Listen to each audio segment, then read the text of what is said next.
Okay, we got everybody via phone here. Can't seem to get their videos working. Rabbi Yaakov Menken is with us. Paul Teller is with us. Paul, the executive director, the executive vice president of Advancing American Freedom. Paul, thanks for being with us. We'll start with you, Rabbi Menken, coming up.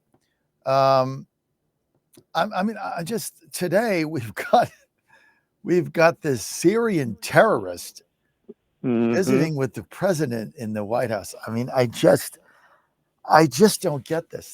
This guy is on our terror watch list. I don't get what we're doing here. Can you help me understand this?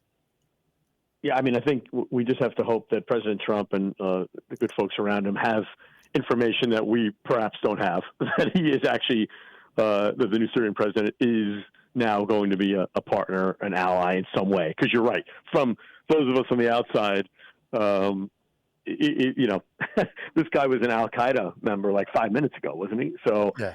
It doesn't feel very good. So we, trust but verify kind of thing is the way I'm looking at it. I can't imagine President Trump's just bringing someone to the White House, who hasn't promised something great in advance, hasn't shown evidence of helping America, helping Israel, helping freedom fighters in the region. That's what I'm hoping. Because you're right. Well, right now they're massacring the Druze. I mean, is that going to come up at this meeting? I mean, is it okay to just massacre people now and go to get right? Another question is that, I mean, does the new Syrian president even have effective control over his country? Right? I mean, we think of countries with borders and laws and governmental control over those borders and executing those laws. From the outside, again, maybe there's information for folks we don't have that folks on the inside do, but from the outside, it looks like, there's no real country of Syria right now, right? There's all kinds of sectional violence. I don't know who's in control of what. And you're right. Yeah. To say that there's tremendous violence going on. So very, very skeptical about today, but also trusting President Trump and his team that he wouldn't be doing this unless, they saw something really great that can come out of it. Give us an update on the ceasefire. And Hamas was supposed to disarm. That's not happened. Give us an update. Yeah, I mean, in the latest thing to follow, I don't know if you guys have been following this, but there's apparently they say 100 to 200 Hamas terrorists. Some media were calling them civilians, which is of course hilarious. We all know Hamas terrorists still hold up in tunnels in Gaza, in Rafah, I believe.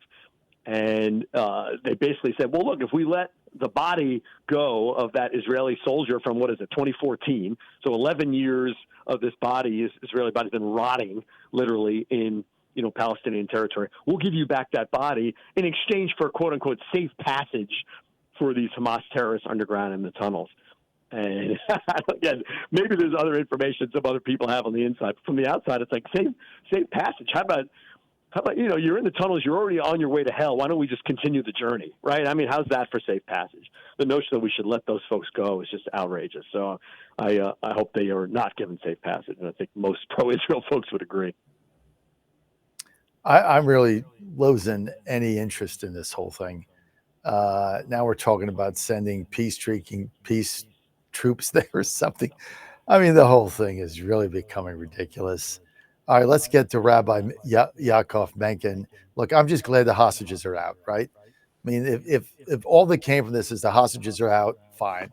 I'm good for them and their family, and especially the people that were captured down there. But try to explain this to us. So what was the percentage of Jews in New York? You know where I'm going with this. What's the percentage of Jews in New York City, 5 boroughs, that voted for Mandami, who is an anti-Semite who wants to kill them and their relatives? Who was hanging around with a terrorist from the bombing of the Twin Towers there back in the day? So you vote for the guy that wants to kill your family. I'm trying to get my arms around this. Why would this guy get Jewish votes in New York? Like, what are they thinking? It's some obscene percentage. You see, but John, it has nothing to do with anti-Semitism. He just opposes Israel, right? Sure, thereby proving that the notion that all Jews are intelligent is an anti-Semitic trope. I mean, That's pretty cold, Rabbi. the That the was wow. the insanity of this thing. It's like, and by the way, these are people, many of whom are very, very well educated in secular studies. They've never taken a look inside one of these books, and they would hold it upside down if they tried. And these are people who believe that in any area of study, you need to spend hours and hours to become an expert. You ever heard the idea that you have to spend 10,000 hours on something to become an expert, or 10 years on something to become an expert? This is scratching the surface of what it means to have Jewish knowledge. We're called the people of the book. If you didn't open the book, you don't know what you're talking about. And I don't only mean the written Bible. I mean, my gosh, you need to know. You have to study for decades to become an expert in anti-Semitism and what all it looks like. But these guys have no freaking clue. And that's how you get. And look, I have less contempt for someone like Kevin Roberts at Heritage Foundation, who obviously doesn't get it, than I have for the Jews, who obviously don't get it, because they needed to go out and get a real Jewish education and they never got it. I mean, I don't know, the contempt is the right word. It's more like pity, because it is pitiful. So this, I'm perplexed by this rift on the right, and I get it on my chats. Whenever I bring up Israel, there's a whole bunch of so-called MAGA people that call me a rhino and an Israel lover, and I sold out and blah blah blah. I don't really get that, um, but there seems to be there is a moving sentiment on the right in MAGA that they just want to abandon Israel and not have anything to do with them as one of our greatest allies, and basically many of us believe as Christians, it's the center of God's people, and God is in charge of this whole thing. I'm just trying to figure out the the fixation that a portion of the right has with just abandoning Israel, and I'm going to call it anti-Semitism because that's really what it is. If I could take this one, Paul, it's not that. Yeah. Anti-Semitism is the same on the right as on the left. It's not that it's just things. In fact, a Senate staffer last week was asking me about anti-Semitism, and she said I had blown her mind, because I said it like this: the anti-Semite believes that all Jewish property is somehow stolen, ill-gotten gain, fraud, deceit, you name it, and that's because the Jews believe they get to be superior, are superior to everybody else, and get to be unfair to everybody else. And that's what anti-Semitism has always looked like. And that is the narrative of Ilhan Omar, but it's also the narrative of Tucker Carlson.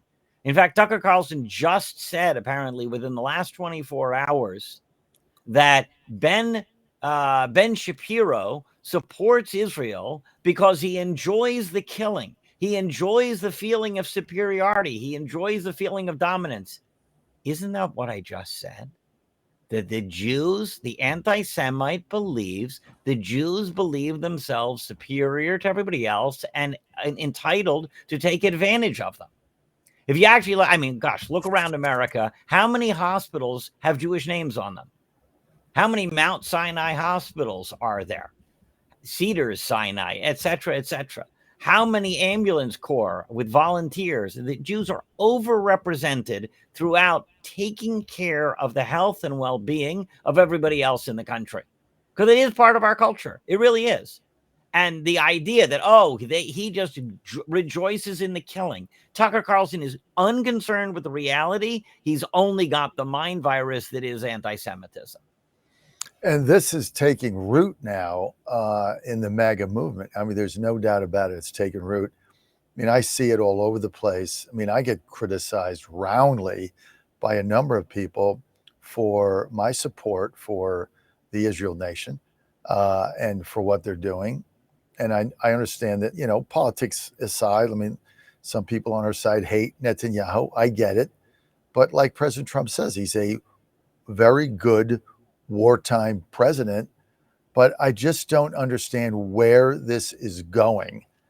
And the whole Heritage Foundation thing, Paul, you want to take a stab at that? I mean, Heritage is Heritage, back before MAGA. I mean, that was the conservative, the Yep. bedrock, and now it's turned into a joke. I mean, what the hell what happened there? It's heartbreaking, to be honest, because and I think the Rabbi would agree, because we're both, big fans of Heritage and what they've been doing for anti-Semitism. There was actually an anti-Semitism task force based out of Heritage. They have many senior staffers over there who are Jewish. Kevin Roberts, Ryan Newhouse, these other senior leaders there, Derek Morgan, have been fantastic to me personally, to Jews, to pro-Israel folks over the years. So all of this is frankly just very confusing, and maybe Rabbi has a better answer than me. I just don't know what to make of it, other than I think some folks at Heritage felt that for Heritage to be at the cool kids' lunch table, right, to use the 8th grade analogy, to be at the cool kids' lunch table meant playing footsie with some of these more MAGA anti-Semites, and that's a growing part of our coalition from their perspective. That's the only thing I can come up with, because these are great people over there. Still want to work with them. Heritage still has so much to offer, but yeah, at this moment, I think they need to kind of figure out what direction they're going to go, and whether they're going to shun those MAGA anti-Semites after all, if they're not at the cool kids table. It's splintering a piece of our coalition away. I just don't get this. Like what, I look at some of the people that are promoting this type of thing, and I don't get what their objective is. Like, what is their objective? Us abandon Israel, like not give them any money? And we give everybody money. So, we couldn't even the jobs that they said they were going to cut with the shutdown, now they all have to bring them back. So, the money we give out is incredible. It never changes. So what is at the core of this split in our movement, Paul? You hate to say it, right? But there could be some money involved, right? Some sort of deal with Tucker that we don't know about. Some sort of financial arrangement that they felt. But it's not just Tucker. By. It's not just Tucker. If it was right. just Tucker, No, right. I would Tucker. laugh it off. Like it's a clickbaiter. Okay, it's not Tucker. It's a definite percentage of MAGA wants. I'm not going to call it anti-Semite. That's too harsh. Although I'm getting close, very close. But they just don't want anything to do with Israel or the Jews, and they couch it in America first. Well, yeah, Hamas and that's what killing people and us looking the other way is, I don't know what. Then there's no clarity of God or earth. I mean, you just can't look the other way in these things. This is our ally. So for the life of me, I don't get it. I had somebody tell me the other day, that I didn't think was this way in the movement. A colleague tell me, well, I'm just getting sick of the Jews. I'm getting sick of Israel. I'm getting sick of the Jews. I'm sick of the whole thing. I'm just sick of it.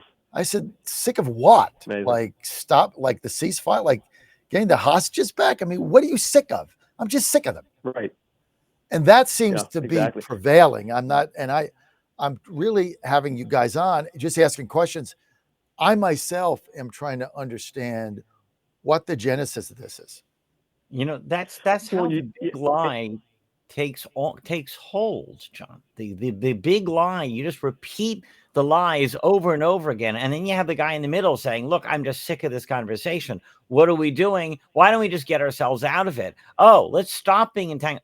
The United States, all the military experts will tell you how much the United States gets out of the relationship, the investment. It's the only place in the world where the United States does not have to put boots on the ground. All these conversations about boots on the ground in Gaza, we've got boots on the ground in South Korea. We've got boots on the ground in Germany, and Israel costs a whole lot less than those do. And the return on investment is actually much, much higher. Because it's the equivalent, like somebody said, it's like the amount of intelligence is 5 CIAs And that's plus the actual live testing of these weapons in close combat situations where they're really needed. So that's the one half of it. It's absolutely a great relationship for America.